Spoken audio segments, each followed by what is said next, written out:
Hi, it's me again with Corel Draw Tips and Tricks. I just made a video, and while I was loading, I thought, you could make multiple of these with a lot less steps. So I've got two names here. I'm going to convert them both to curves. And I've already got the two outsides ready.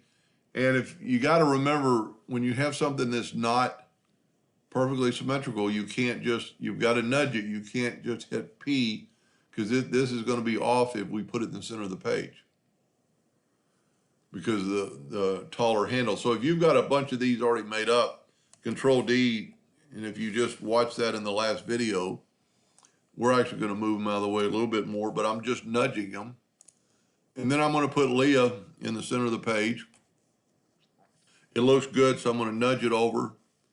I'm going to left click, right click, go up to Effects, Contour. Don't have to move your setting. Break contour apart. Grab the outside contour, put it over there, front minus back, turn that black, right click, no outline, move that back, nudge that back, and you have one ornament done. Put P, put it in the center of the page, or nudge it over to where you know the center of the page is. Take Jimmy, left click, right click, contour, and I didn't put it, then hit P, put it in the center of the page. Jimmy's a little bit big, not too much, so we will reduce it.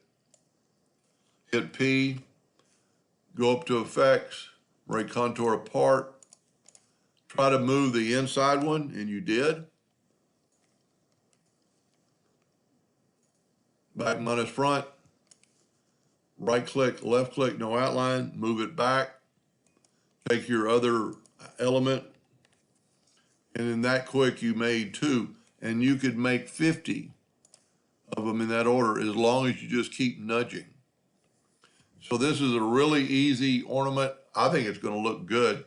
We just did one in the last video, and I got if you didn't watch it, the last video I told where to get the font. That's what it's going to look like. Anyway, I hope that helped a little bit. Thank you for watching.